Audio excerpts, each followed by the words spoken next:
A Critique for the Ontological Argument, written by Lorena Black for Philosophy, Introduction to Philosophy. It's an older paper I wrote, but I really like this paper. Anslem of Canterbury wrote the Ontological Argument for the Existence of God, an attempt to prove the existence of God through definition. Immanuel Kant offered his argument toward this statement in his work, The Critique of Pure Reason.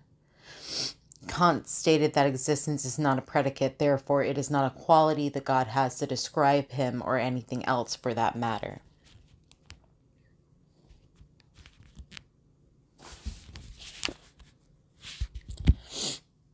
In support of Kant's argument, we can further explore whether existence is a means for description in general, whereas God, being that which nothing greater can be thought of, proves his existence because he is defined by what he is.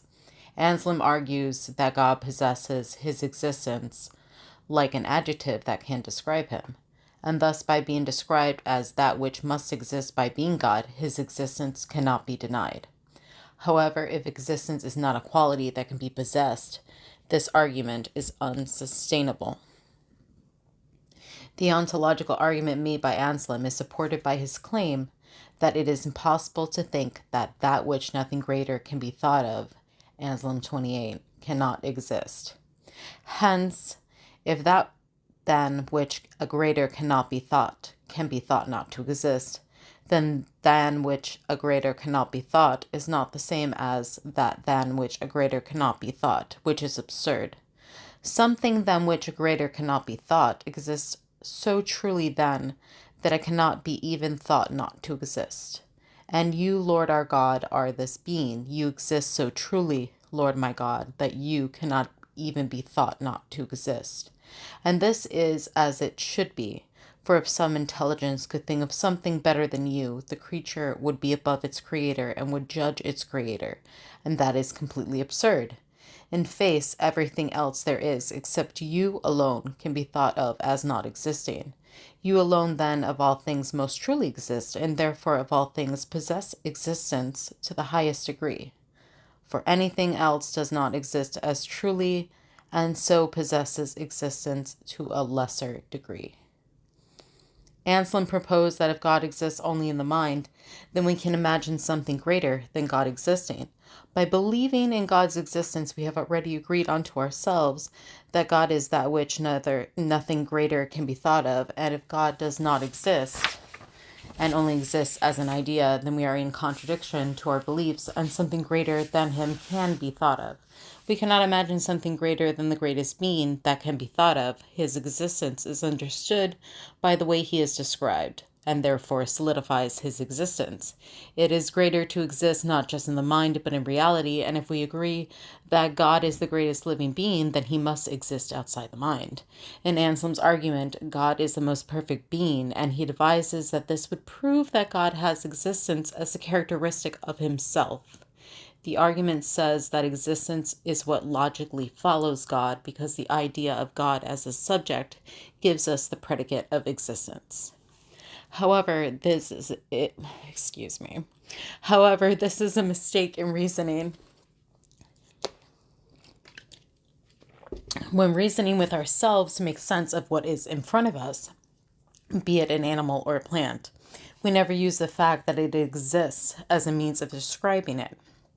Immanuel Kant, a Prussian philosopher from the late 1700s, wrote in his The Critique of Pure Reason that Anslem's argument for the existence of God is an irrelevant one.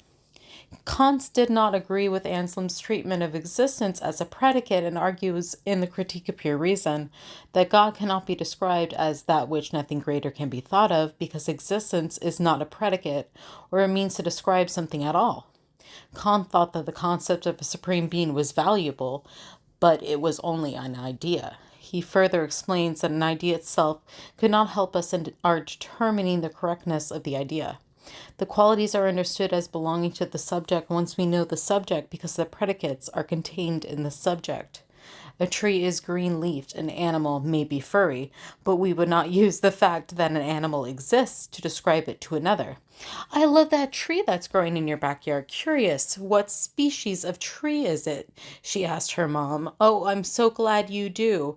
It is one that exists, Mom replied, and she stood there speechless. Does Mom have dementia? Well, not necessarily, but she could be a supporter of Anslem's argument. When put into practice, this reasoning is illogical because existence is separate from the predicate.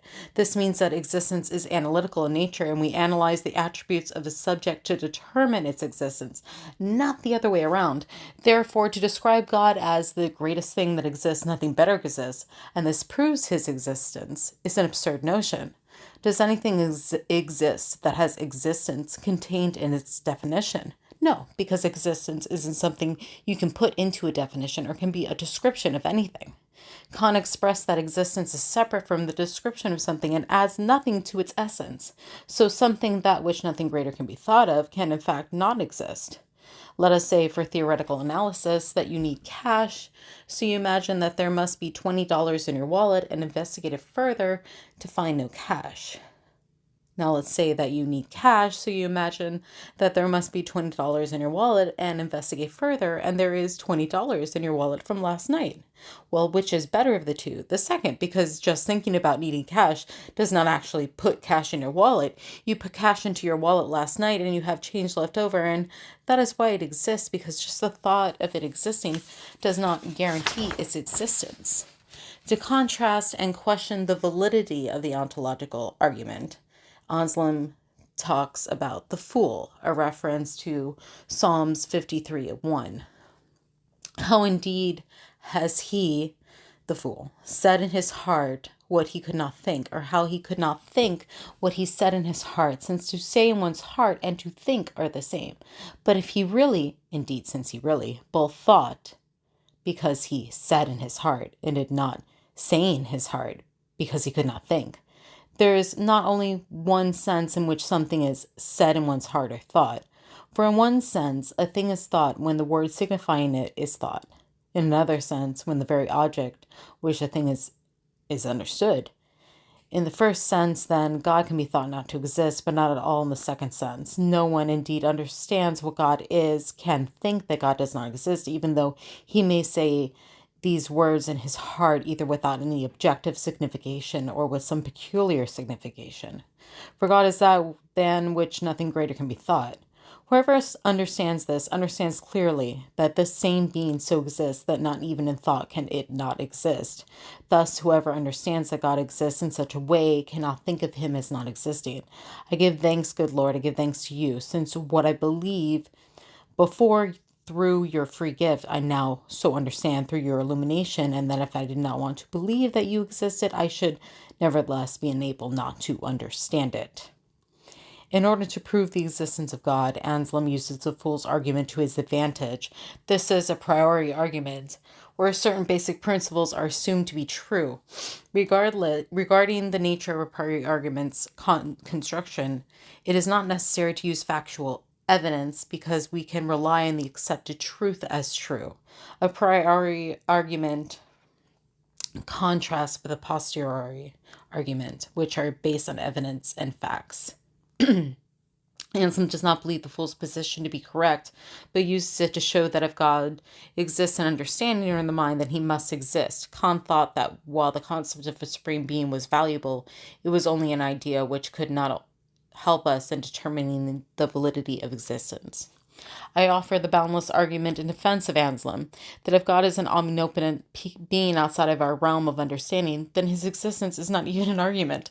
Whether his existence is a predicate of him or not would not matter and does not prove that he does not exist. Anslem uses God's fact that nothing greater than him exists as a means of describing him, and thus proves he exists. And if this is not a predicate or a means for proving his existence, because you cannot use something's existence as a description, it still has no relevance for God or his existence. We can only understand what we perceive, its relative like time. It can be argued that we know absolutely nothing, and to understand that God's existence cannot be argued is the key to proving God is reality. We can find reason in Anslem's argument because the belief in his truth truth is enough to prove his existence. If a man were to set aside everything he knows or has seen, he would be entirely unable to work out, merely from his own ideas, what the universe must be like, or to think one state of affairs to be more likely than the other. Nothing that he clearly conceives could be thought to be impossible, or to imply a contradiction. So every fanciful story his imagination comes up with would be on an equal footing with every other, and he give no valid reason for sticking to one idea or system and rejecting the others that are equally possible. Next up in the argument, after he opens his eyes and sees the world as it really is, he can't at first tell what the cause was of any one event, much less of the totality of things or of the universe. He might start his imagination rambling, and it might bring into him an infinite variety of reports and stories. These would all be possible, but because they would all be equally possible, he could never, from his own resources, explain satisfactorily why he prepares one of them to the rest. Experience alone can point out to him the true cause of anything that happens. To understand fully, we must believe in our knowledge. Plato proposed that to have knowledge, you must have justified true belief.